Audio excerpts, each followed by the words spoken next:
Okay, hello YouTube. So this is my second video talking about my experience having double jaw surgery. Um, so far, I've just had some spaces put in between my back teeth. They were like little elastic bands that were just sort of jammed in and used to make space to kind of put metal rings in afterwards. So I just wanted to talk a little bit about that. It was kind of painful having them in for the first few days. I got a bit of a migraine, but then after that it was sort of fine, so it didn't really matter. So that was about 2.5 weeks ago when I made my first video. This video is just sort of the beginning of the next step. Just to explain a little bit about what's happening. So I talked about this a lot in my last video, but the stage that I'm at now is the surgically assisted maxillary expansion.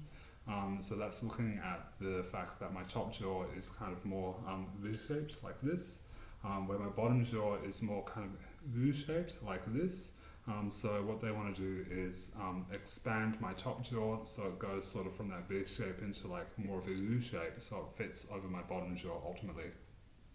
So they've installed a metal device in my top jaw. As you can hear, it's really impacting my speech and also impacting my ability to chew, so that's pretty annoying. So just in case you're curious, I'll show you. Hopefully this isn't too weird, but you can see what it looks like.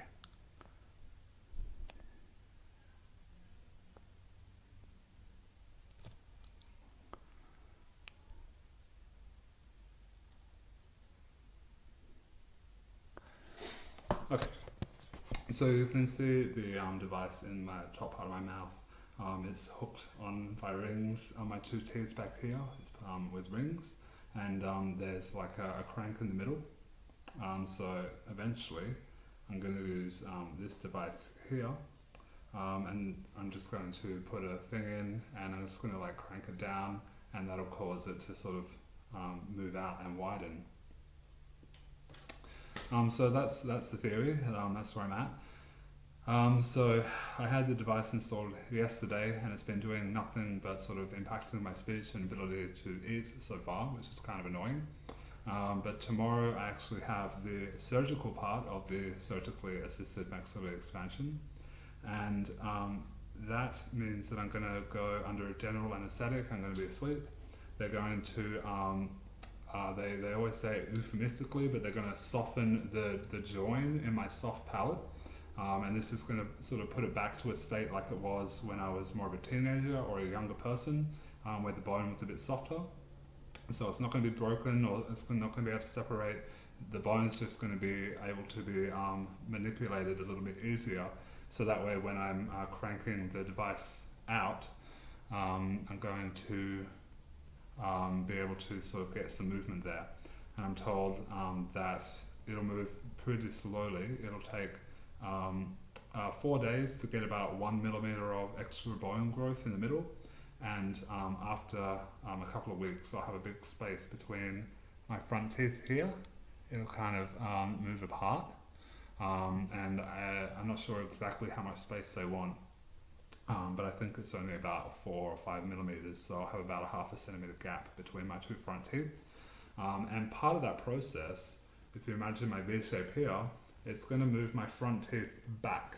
So I'm going to have a wider top jaw, but it's going to be set further back in my mouth, and you'll see a big gap between my two front teeth. So that's process starts tomorrow at surgery, and then I'll start sort of cranking it forward. That's pretty much it for today. So I'm planning on making another video in a couple of days after surgery, just to sort of talk a little bit about my experience having surgery, and also to show the results. I might show you what it's like when I crank it, but I have nothing else for you. So if you've got any questions, let me know in the comments, and I will see you next time. Bye till then. Thanks for watching.